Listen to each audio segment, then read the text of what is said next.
Shalom warga kerajaan.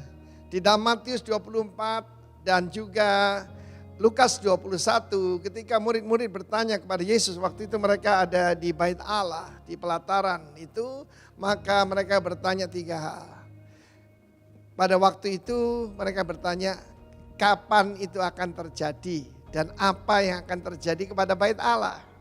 Mereka sangat membanggakan sebagai orang Yahudi Bait Allah yang mungkin tidak ada duanya di dunia saat itu. Tapi Yesus mengatakan pertama-tama berhati-hatilah, waspadalah. Jadi kalau orang tanya kepada saya, apa yang kita harus lakukan pada saat-saat seperti ini? Waspadalah, maka yang kita harus hadapi adalah berbahaya sekali justru penyesatan. Ya, akan banyak sekali penyesatan di mana-mana. Dan orang berkata, I'm Christ. Dan menyesatkan banyak orang. Bahkan mereka menyaru sebagai malaikat terang. Jadi kalau orang ngaku pengikut Yesus, lalu mereka juga melakukan mujizat, jangan terlalu percaya. Sebab ada rasul palsu, nabi palsu, pengajar palsu. Tetapi nomor 1 Tuhan berkata, take heed of yourself. Perhatikan keadaan dirimu sendiri. Seringkali kita yaitu menganggap diri kita oke kalau kita tidak demam. Maka biasanya yang diperiksa itu kan di sini, ya. Maka nomor 1 kita harus tahu bahwa pikiran kita itu harus dalam keadaan shalom, dalam keadaan damai sejahtera, karena kita tahu siapa diri kita. Keadaan tidak akan menjadi lebih baik seperti dikatakan banyak orang. Tidak ada utopia di dunia ini. Yang ada kerajaan shalom nanti kalau Tuhan Yesus datang. Jadi pertama-tama take heed of yourself. Perhatikan keadaan rohani kita. Kita harus periksa keadaan jiwa kita. Kenapa di sini? Do not be troubled, kata Tuhan Yesus. Jangan tergoncang dengan semua berita yang ada. Banyak orang itu mati ketakutan seperti kata Lukas 21. Ya. Karena apa yang terjadi? The distress of the nation. Kekhawatiran, ketakutan macam-macam saudaraku ya. Diberitakan pemanasan bumi, diberitakan gunung-gunung es mencair, kota-kota akan terendam. Saudara yang kasih Tuhan, nomor 1 yang harus kita lakukan, take heed of yourself. Firman Tuhan berkata, karena banyaknya kejahatan.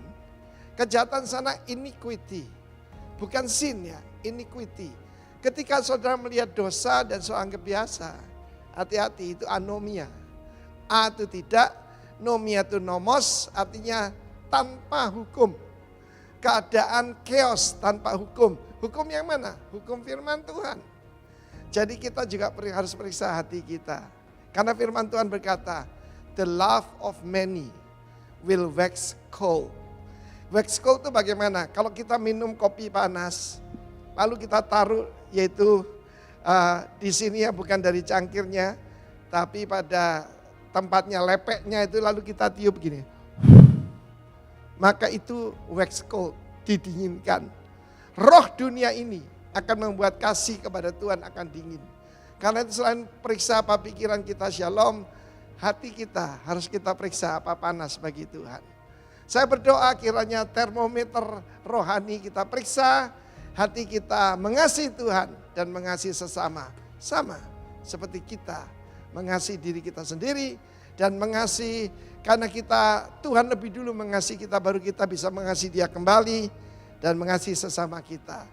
Cek masing-masing, take heed of yourself. God bless you warga kerajaan. Amin. Terima kasih Yesus.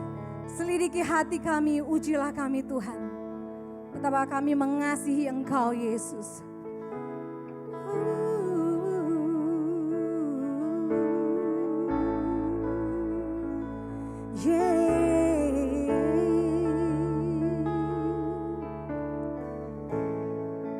Terima kasih Tuhan,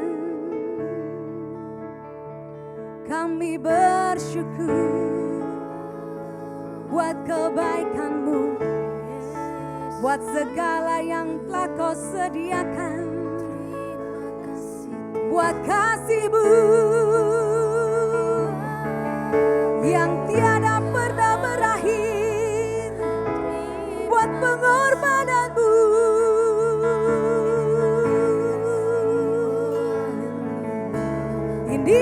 kami Tuhan, selidiki hati kami, betapa kami mengasihi-Mu Yesus. Selidiki batin kami.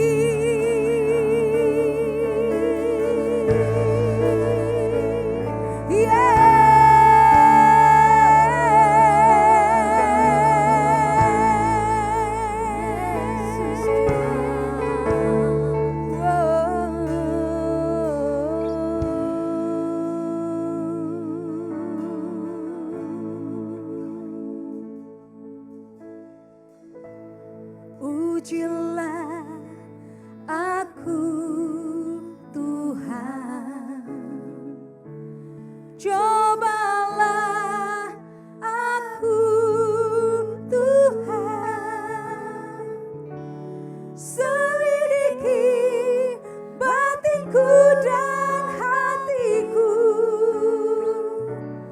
mataku tertuju padamu. Cinta padamu Tuhan, aku rindu hadirat-Mu Tuhan, aku ingin selalu dekat denganmu, menikmati kehadiran-Mu.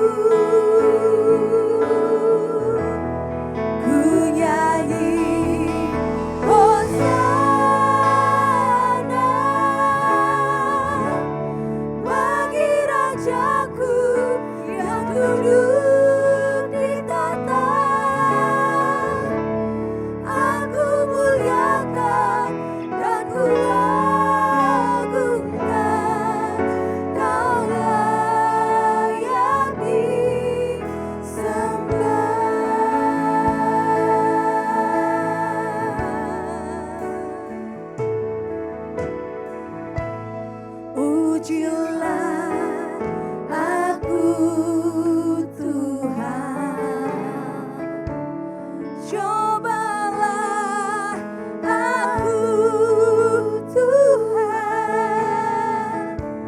selidiki batinku dan hatiku,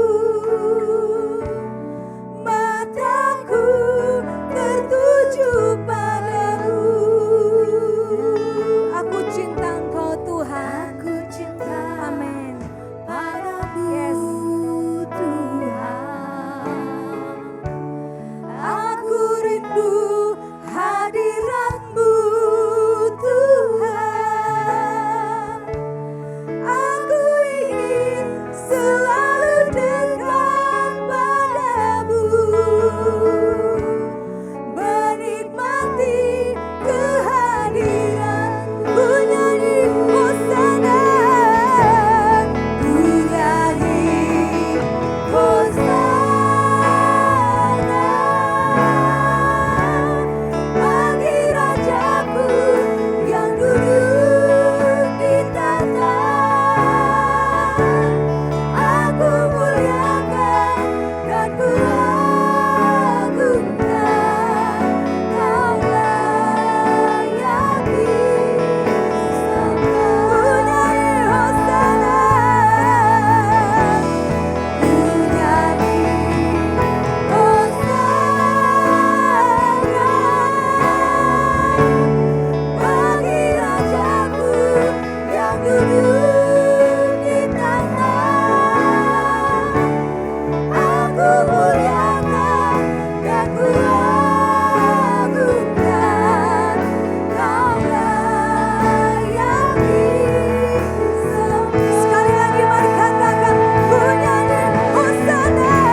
berkat Tuhan kami memberkati Indonesia.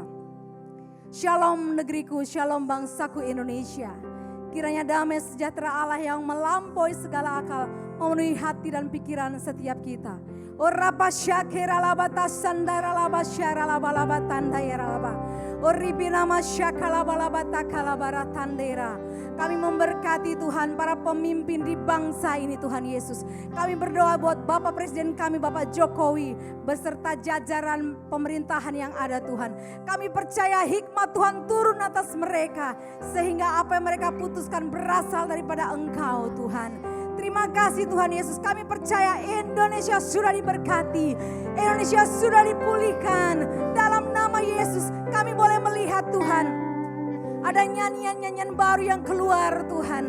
Sebab mereka bersuka cita, mereka boleh melihat Tuhan Yesus yang menyelamatkan, Tuhan Yesus yang memberi kemenangan, Tuhan Yesus yang memberi sukacita atas bangsa kami. Terima kasih Tuhan, terima kasih. Kami berdoa juga Tuhan Yesus untuk anak-anak-Mu yang ada di kota ini Tuhan, di Jakarta Tuhan. Kami percaya Tuhan, mata-Mu tertuju bagi setiap mereka. Dan kami berdoa dalam nama Yesus, apapun yang mereka kerjakan Tuhan buat berhasil. Dalam nama Yesus Tuhan, kami percaya Tuhan, janji Tuhan segera tergenapi atas kota ini Tuhan. Kami berdoa juga Tuhan Yesus untuk gereja lokalmu dimanapun berada Tuhan. Kami percaya Tuhan Yesus, ada kemenangan demi kemenangan, ada kemuliaan demi kemuliaan Tuhan dinyatakan bagi gerejamu. Terima kasih Tuhan, kami mau bersukacita lebih lagi. Kami mau bersorak-sorai sebab Tuhan Yesus baik atas bangsa kami, baik atas kota kami, baik atas seluruh umat di muka bumi ini. Dalam nama Yesus kami bersukacita. Amin.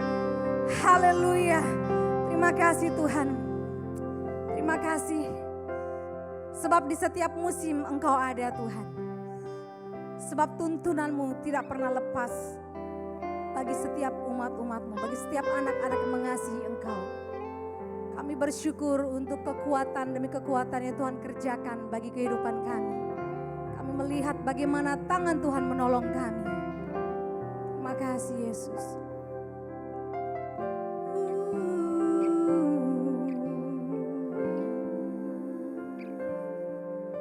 Engkau ada bersamaku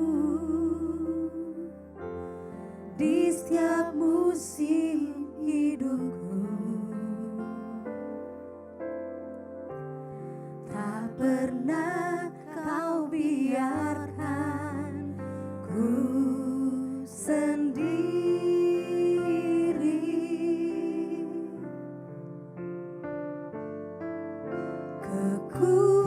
Kekuatan di jiwaku adalah bersamamu. Tak pernah ku ragukan kasih-Mu.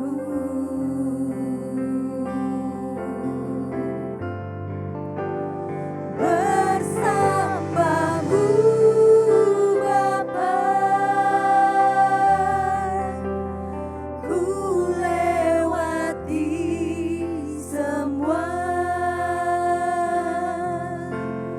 perkenanan-Mu yang teguhkan hatiku. Engkau yang bertindak, memberi pertolongan.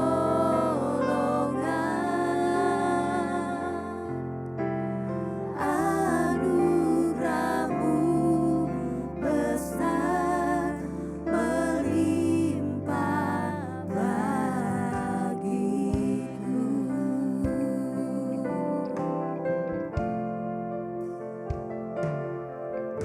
Engkau ada bersamaku di setiap musim hidupku. Tak pernah Kau biarkan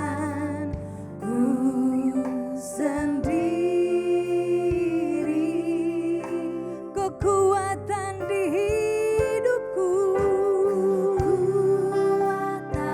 Hanya bersamamu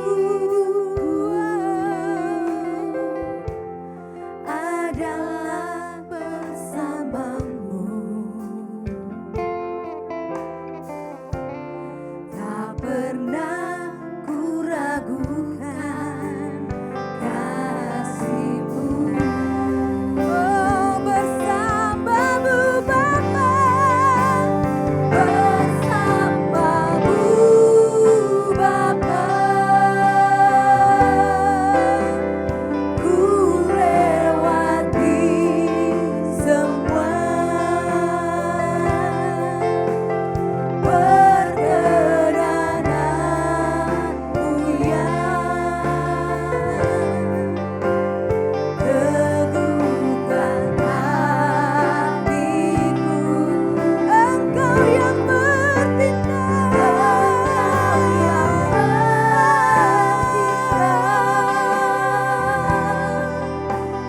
Memberi pertolongan,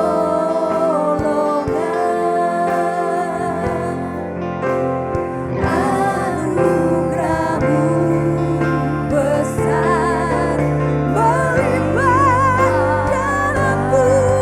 Wah, hanya bersamamu Bapa, Bersamamu Bapa,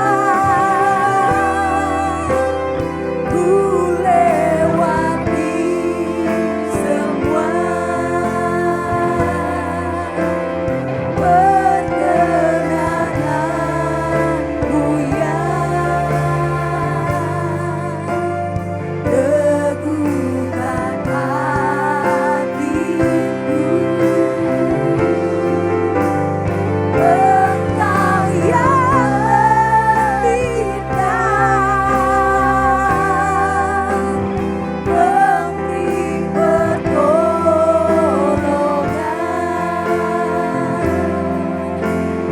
anugerah-Mu besar melimpah bagi. anugerah-Mu besar, Anugerah-Mu besar melimpah bagi. anugerah-Mu Tuhan, Anugerah-Mu besar melimpah bagiku.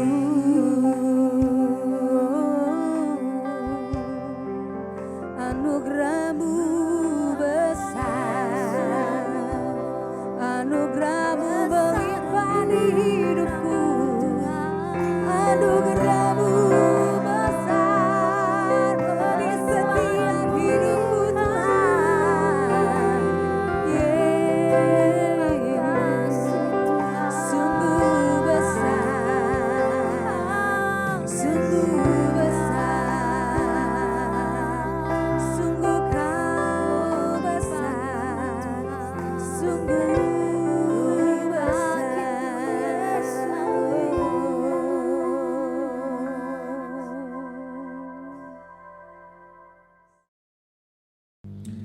Oke, sekali lagi shalom semuanya Kingdom Netizen ya.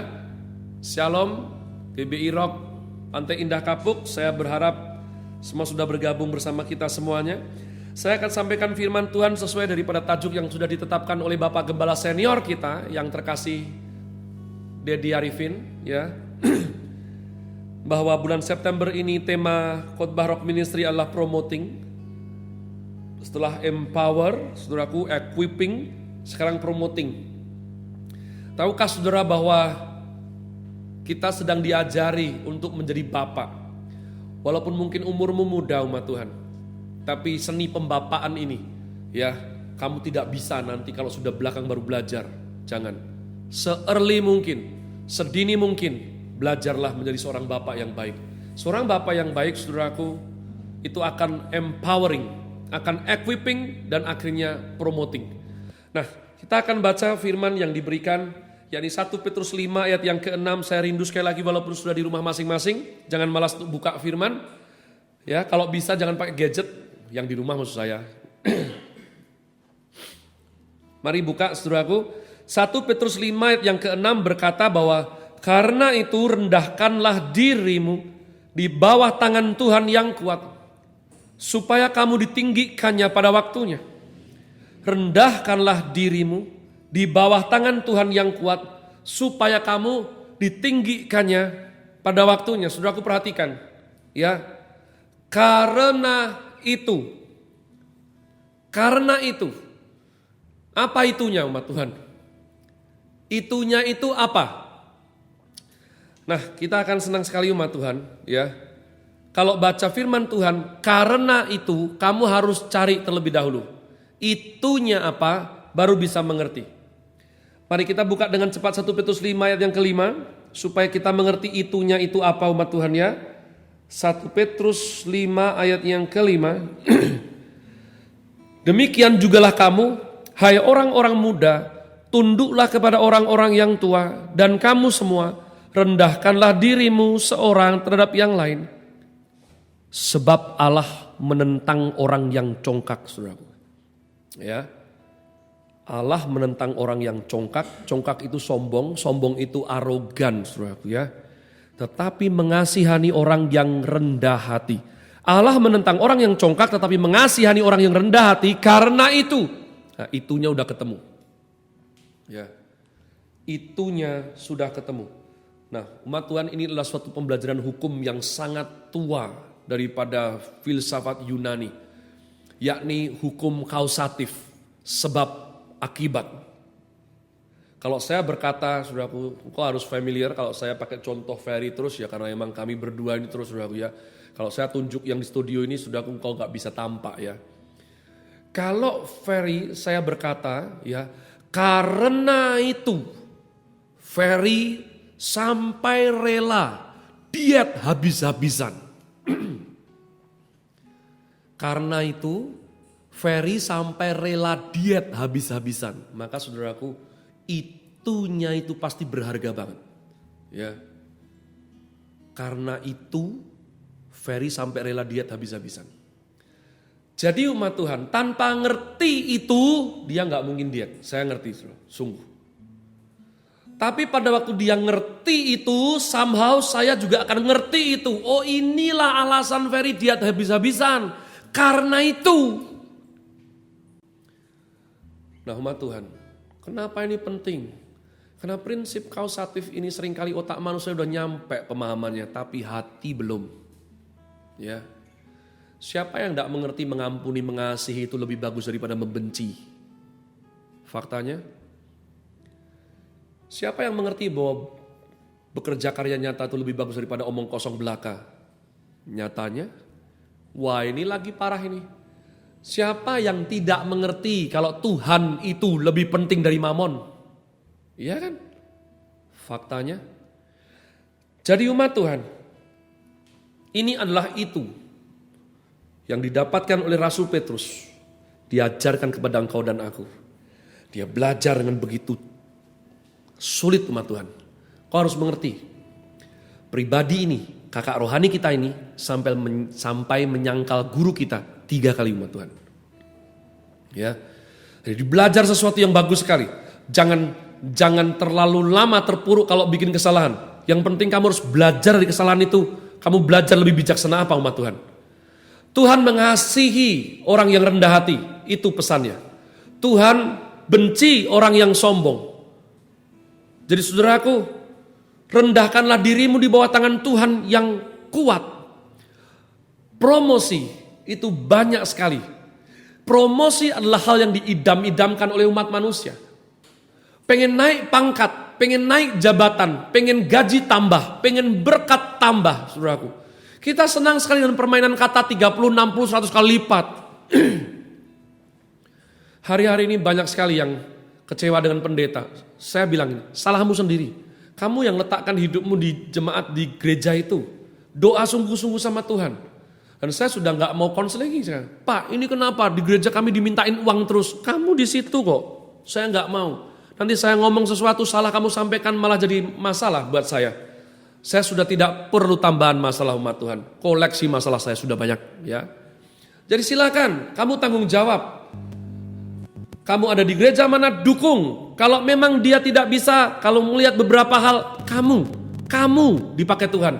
Jadi berkat sana. Saya sekarang sudah tidak mau sok pintar lagi kasih nasihat apa tidak umat Tuhan. Saya belajar. Kunci promosi ada di mana? Orang dunia bilang uang. Oh.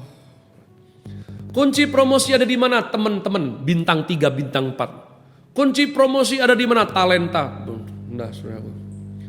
Kunci promosi kata Petrus, kalau engkau rendahkan dirimu di bawah tangan Tuhan yang kuat, Tuhan akan tinggikan kamu. Ini yang saya ajarkan sama anak saya. Ya, kenapa? Saya DO, saya bodoh, saya goblok, semua.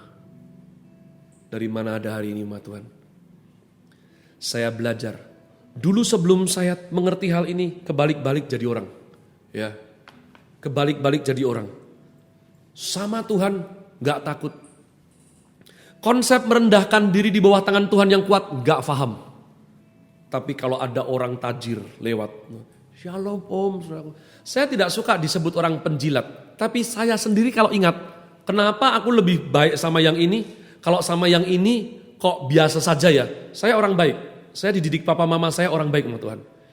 Jadi saya tidak lalu kalau sama ini sikap saya buruk. Oh tidak.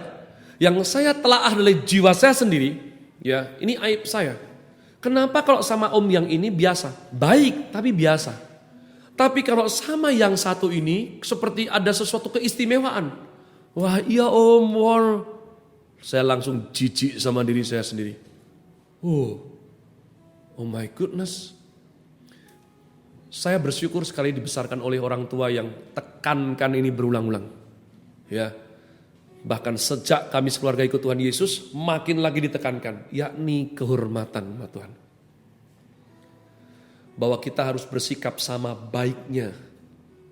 Kita harus mandiri, ya. Kita tidak boleh silau melihat uang orang lain. Jadi ketika saya melihat bagaimana manusia itu butuh perjalanan untuk memahami, kamu harus rendahkan dirimu di mana, kepada siapa, dan kamu harus tinggi ketika apa, rendahin apa. Kamu harus jelas. Hal ditinggikan, tinggi rendah ini adalah tipu muslihat iblis paling kuno. Saudara ngerti? Tahukah saudara bahwa nanti belajar di kitab Yeskiel dan Yesaya. Setan itu dahulu namanya Lucifer umat Tuhan. Dia tinggi sekali. Dia termasuk 3 penghulu malaikat yang tinggi jabatannya. Lucifer, Mikael, dan juga Gabriel. Lucifer means the glamorous one, yang berkilau-kilauan. Saudaraku, di dalam tubuh Lucifer yang bertalenta musik maha dahsyat ini, kamu bisa temukan batu mulia apapun, bukan ake lo ya, bukan, batu mulia, Tuhan. Dia berkilau-kilauan, tapi dia ingin menyamai yang maha tinggi. Dia tidak tahu bahwa kalau sama Tuhan dia harus merendahkan dirinya. Karena dia pengen naik, dia rendahkan Tuhan. Dia direndahkan, dibuang ke bumi. Namanya jadi setan. The cursed one. Yang terkutuk. Tahukah saudara? Kita berbuat dosa, kita ditebus. Malaikat berbuat dosa, dia tidak ditebus. Bisakah engkau ngerti isi hati Bapa? Betapa harusnya kita berbahagia dan belajar setia mengikut Dia. Nah, umat Tuhan, oleh karenanya yang tadinya tinggi ini sekarang jadi rendah. Karena yang tadinya tinggi ini tidak mengerti seni merendahkan diri kepada yang lebih tinggi lagi. Sehingga dia justru turun. Tinggi superior, bawah inferior. Teknik ini selalu dipakai oleh iblis untuk jatuhkan manusia, untuk goda anak-anak Tuhan. Saya tidak pernah lupa umat Tuhan, ada suatu artikel yang saya baca ketika saya di New York Times, suatu surat kabar, ya, mengenai suatu panggilan kepada LAPD, kepolisian setempat Los Angeles City, umat Tuhan, bahwa di satu apartemen di malam yang sama, polisi mendapatkan calling 911, saudaraku, satu di lantai 11, satu lagi di lantai 24, umat Tuhan, mengenai mengganggu atau polusi suara. Di lantai 11 itu ada suara tembakan pistol, dar. Di lantai 24 ada hingar-bingar, rame sekali. Sudah malam kenapa masih party? Ketika polisi datang, sungguh di lantai 11 ditemukan ada orang bunuh diri. I'm so sorry about that. Dia taruh pistol, umat Tuhan, ya, dia bunuh diri. Dan polisi menemukan ada sesarik kertas bertuliskan, "Nobody loves me. Nobody loves me." Dia merasa, ya, down mental yang banget yang sudah gak ada gunanya hidup. Nobody loves me. Satu kalimat itu miris sekali. Gak ada gunanya hidup because nobody loves me. Makanya kita harus rajin menginjil untuk berkata bahwa hey, Jesus loves you. Tapi di lantai 24, umat Tuhan, ketika digedor oleh polisi, banyak orang, ya, rupa-rupanya tidak party, sedang ibadah. Mereka teriakkan yel-yel. We do not need God. We do not need God. We don't need God. We don't need God because I am God. New Age Church, ya, gereja New Age sedang ibadah. Mereka teriak-teriak kencang, kami tidak butuh Allah, tidak butuh Allah sebab kami sendiri adalah Allah. Sudah lihat, yang satu superior, yang satu inferior, dua-duanya antri masuk neraka. Kalau saudara tidak mengerti siapa tinggi, siapa rendah, kepada siapa kita harus rendahkan diri, kepada siapa kita harus, saudaraku, mengerti posisi kita. Saya bilang sama semua anak Tuhan yang oleh rencana Tuhan mendengarkan firman Tuhan ini, engkau yang masih takut tempat gelap, ya, engkau yang masih sering takut setan lewat kuburan, di bawah pohon besar, saudaraku, pada waktu saya pentahbisan pendeta, saya bisa mengerti. Menginap di hotel-hotel yang sudah lama gak diiniin, tempat-tempat gelap, saudaraku, dengan beberapa tempat kurang penerangan. Bahkan yang level pendeta pun, umat Tuhan, saya tengarai masih takut setan. Dari mana? Dari cara mereka pergi ke belakang jam 2 subuh. Mereka menyanyi, dari nyanyian itu saya rasa ada rasa takut. Mereka berbahasa roh, saudaraku, ya, ketika gayung itu jatuh, saudaraku, izin back sound, klotak, ya. Dalam nama Yesus. Saudaraku, orang kalau mau bilang dalam nama Yesus itu gagah, ya. Dalam nama Yesus. Jadi kalau dalam nama Yesus, dalam darah Yesus di dalam apa itu, saudaraku, manusia, anak Tuhan, setan. Siapa tinggi, siapa rendah? Harus mengerti. Kita tinggi, setan rendah. Setan yang harus takut sama kita. Amin. Kalau kita ini dicipta serupa segambar dengan Allah, artinya kita adalah mimpi buruk bagi setan. Kalau setan lihat kita, setan lihat Yesus, maka setan harus lari, bukan sebaliknya. Tuhan dan kita, siapa tinggi siapa rendah? Tuhan yang tinggi. Kita yang harus merendahkan diri.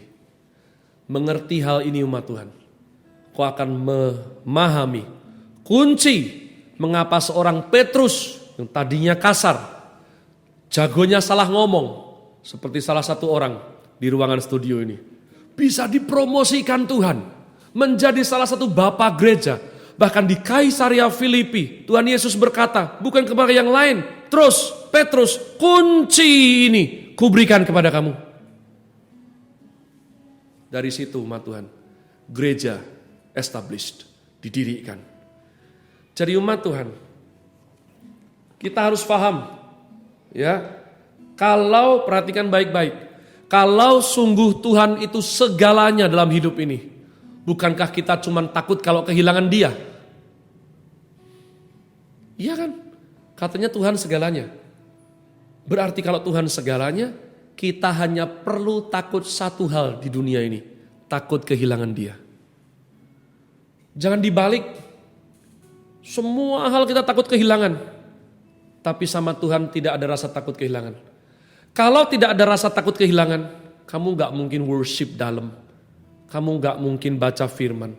Kamu gak mungkin ada suatu passion hasrat untuk kenal Beliau lebih lagi.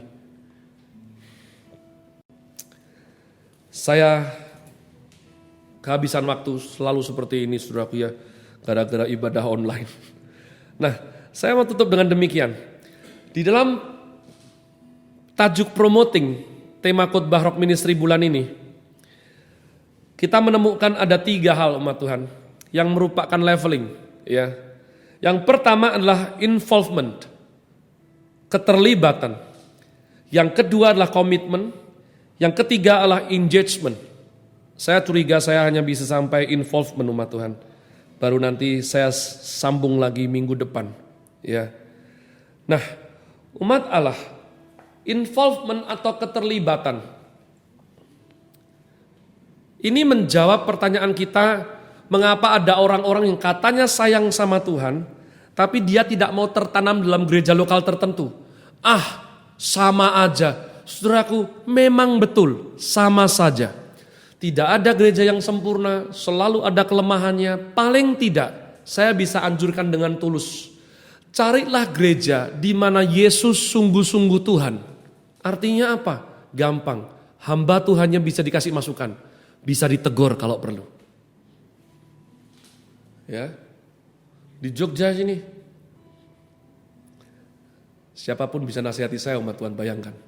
Tentu saja dengan kasih dan kelembutan dan hikmat mereka. Tapi dengan gampang, kalau saya suruh anak-anak saya puasa, Mas Agung akan, "Babi puasa enggak?"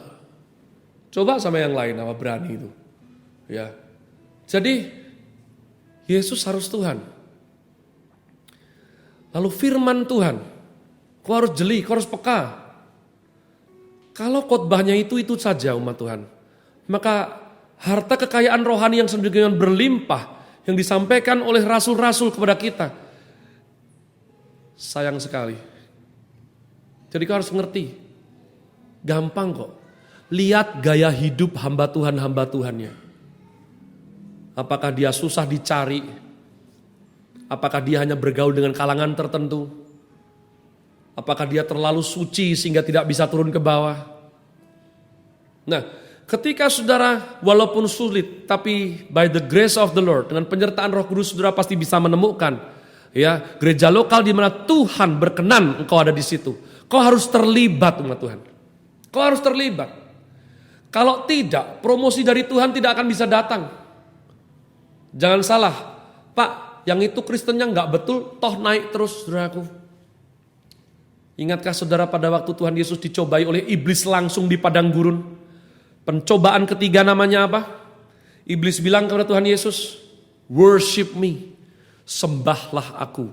Aku akan memberikan dunia ini beserta semua kemuliaannya." Saudaraku, iblis bisa berikan fake promotion. Promosi yang betul, saudaraku, selalu bernilai kekekalan. Ya. Tapi manusia sulit diajar. Dia bilang, "Toh gini ya, gak usah firman juga kaya kok. Bisnisku diberkati." Saudaraku, kalau hanya hitung kaya yang di Gunung Kawi, yang di Goa Langse, saudara name it, lihat sendiri. Jadi engkau harus curiga. Kau melihat kata promosi ini definisi seperti apa umat Tuhan? Karena tanpa keterlibatan kita umat Tuhan, kita tidak bisa fair mendapatkannya. Saya akan tutup umat Tuhan demikian. Ya. Seorang petarung jalanan setangguh apapun di jalanan, dia tidak akan berhak mendapatkan sabuk piala kehormatan. Gak mungkin. Sampai dia involve, dia daftar menjadi anggota asosiasi tertentu, dia masuk ke dalam ya suatu jaringan resmi para boxer, petinju resmi, dia ngerti aturan mainnya, dipersiapkan oleh pelatih seperti apa, institusi seperti apa, tandingnya di ring, di tempat yang sudah disepakati, ada juri wasit, baru sah. Tanpa semua itu, preman jalanan, gak mungkin disebut ya juara tinju kelas dunia, gak mungkin. Saya akan tutup, gak ngomongin orang lain, saya mau tutup dengan aib saya sendiri umat Tuhan. Semua orang kenal saya akan langsung ngerti bahwa saya ini orang lapangan, ya. Istri saya, beberapa orang yang sayang saya, itu dulu selalu merepotkan mengenai kulit saya yang menjadi hitam karena saya suka naik motor tanpa jaket.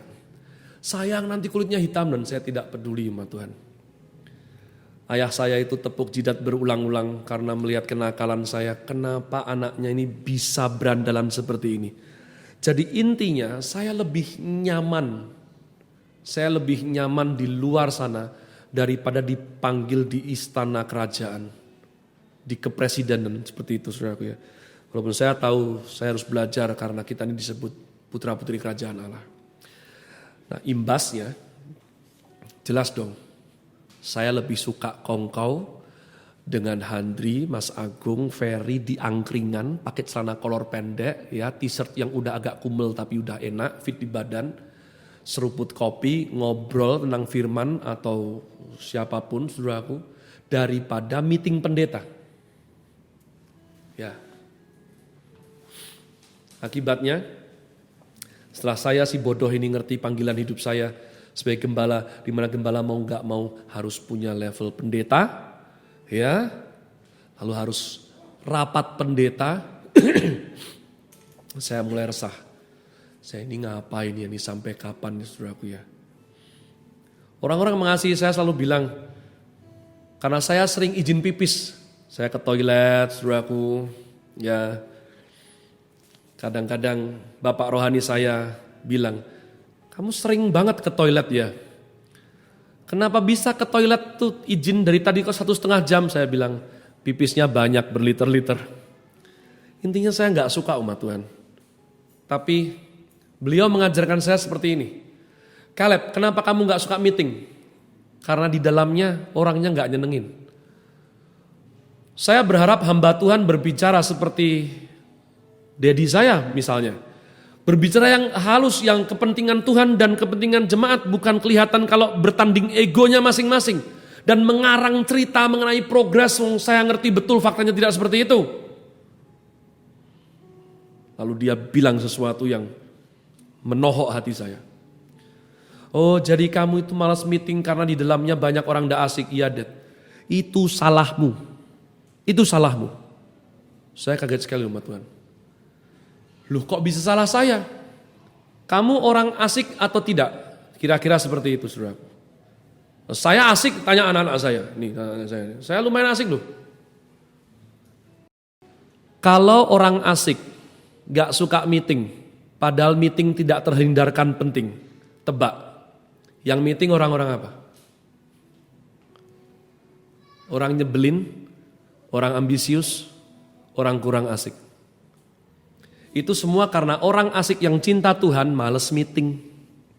Sama seperti dulu, saya pernah berbicara dengan seorang kawan berkata bahwa karena orang baik diajari gak suka politik.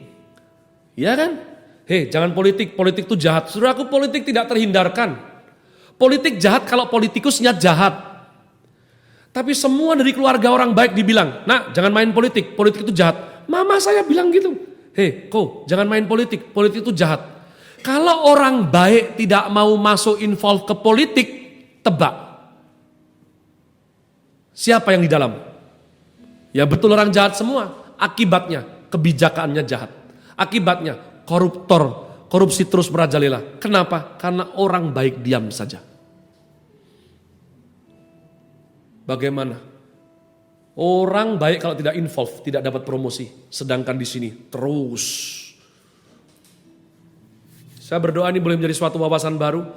Dan saya berdoa supaya ketika sudah mendengarkan ini, awarenessmu naik. Oh iya, aku salah. Aku salah. Harusnya aku ambil bagian. sehingga aku mengalami promosi daripada Tuhan. Mari Bapak Ibu yang ada di rumah, kita persiapkan roti dan anggur untuk kita bersama-sama bersekutu dengan tubuh dan darah Tuhan. Kita tidak boleh lepas pengharapan kita, mata kita terus tertuju kepada Kristus Yesus Tuhan. Biar melalui tubuh dan darahnya ini terus kita mengingat akan segala pengorbanan, kebaikannya atas kehidupan kita. Dia adalah sumber kekuatan kita. Mari kita persiapkan roti dan anggur kita. Bila kau izinkan sesuatu terjadi, ku percaya semua untuk kebaikanku.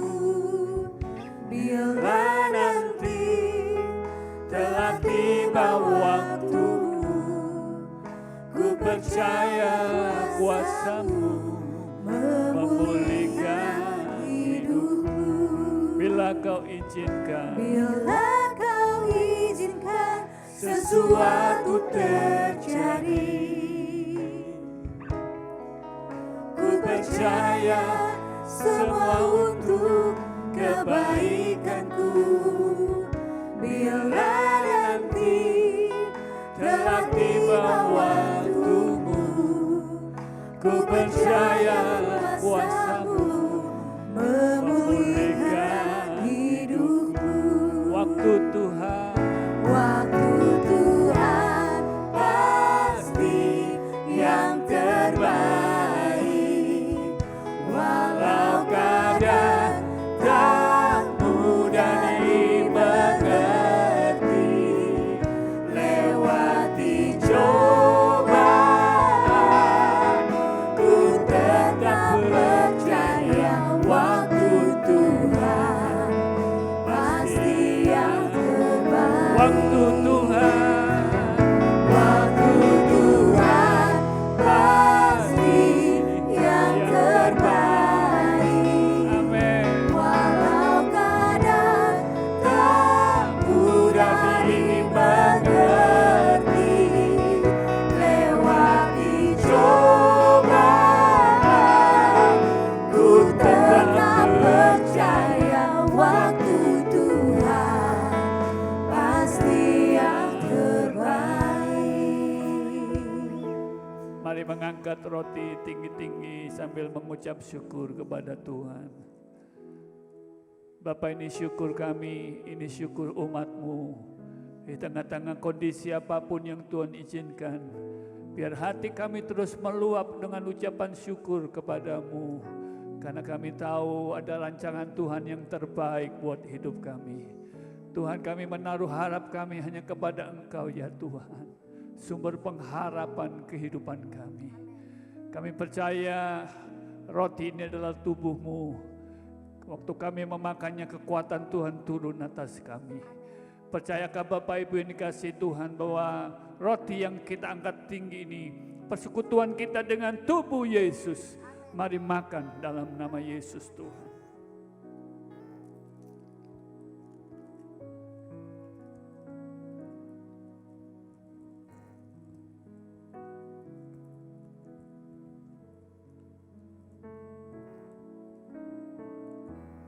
Sambil mengangkat cawan anggur, saya beri waktu Bapak Ibu di rumah untuk menaikkan permohonan-permohonanmu, permohonan doamu kepada Tuhan. Kau boleh sampaikan isi hatimu kepada Tuhan. Apa yang menjadi pergumulanmu, apa yang menjadi kerinduan isi hatimu. Sampaikan isi hatimu kepada Tuhan. Mata hatimu terus tertuju kepada Yesus Kristus Tuhan, Imam besar yang agung. Bapa, Engkau mendengar setiap seruan kami, setiap seruan umat-Mu saat ini. Di rumah mereka, dimanapun mereka berada. Tuhan, Kau dengar mereka. Dengar jeritan mereka. Tuhan, Kau dengar isi hati umat-Mu ya Tuhan. Yesus Tuhan, penolong kami. Yesus Tuhan, Roh Kudus Engkau hadir menjamah umat-Mu, melawat mereka. Roh Kudus Tuhan, jamah umat-Mu ya Tuhan, jamah mereka. Terima kasih Tuhan, terima kasih Roh Kudus. Ini doa kami, ini seruan kami Tuhan. Terima kasih. Sambil kami mengangkat cawan anggur, kami terus menaruh harap akan pengorbanan-Mu ya Tuhan di atas kayu salib. Ini bukti kasih-Mu buat kami ya Tuhan. Kami percaya di dalam darah-Mu ada mujizat ya Tuhan. Waktu kami meminumnya, mujizat Tuhan terjadi atas kehidupan kami. Kalau ada yang sakit Tuhan sembuhkan ya Tuhan. Yang lemah Tuhan beri kekuatan yang baru Tuhan. Terima kasih Tuhan. Bapak Ibu yang dikasihi Tuhan, percayakah Bapak Ibu bahwa cawan anggur yang kita angkat tinggi ini persekutuan kita dengan darah Yesus Tuhan. Mari minum dalam nama Yesus Tuhan.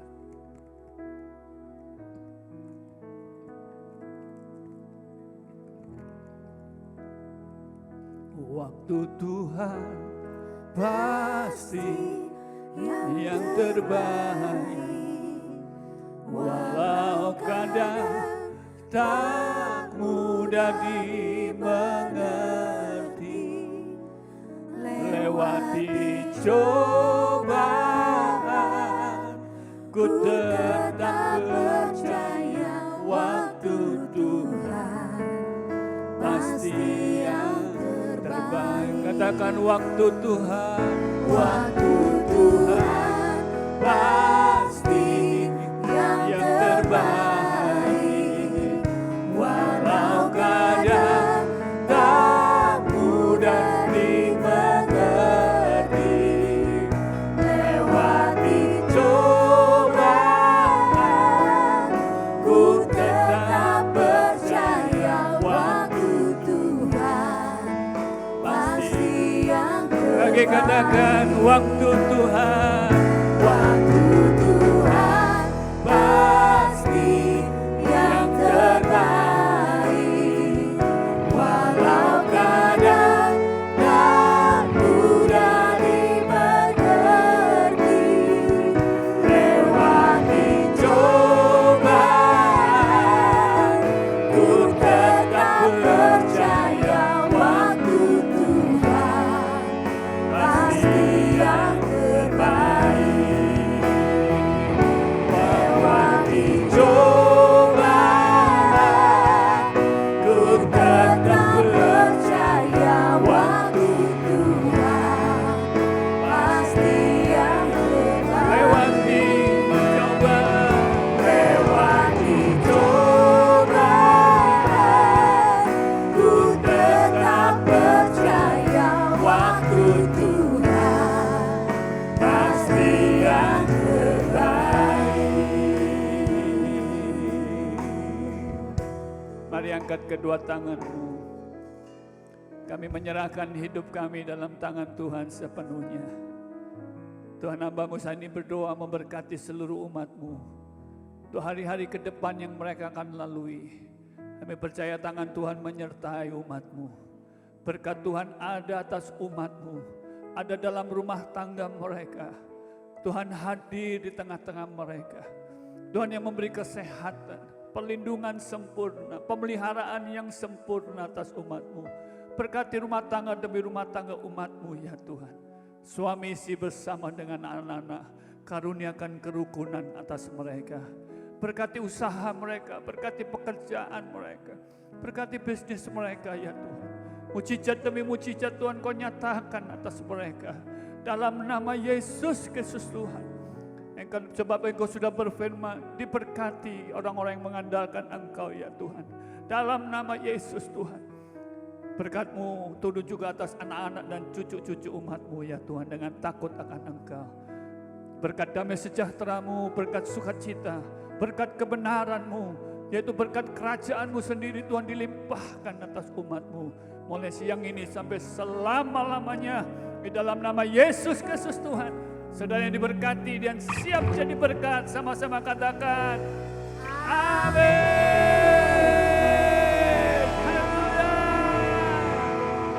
I surrender all. I surrender all.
setiap kita. Amin.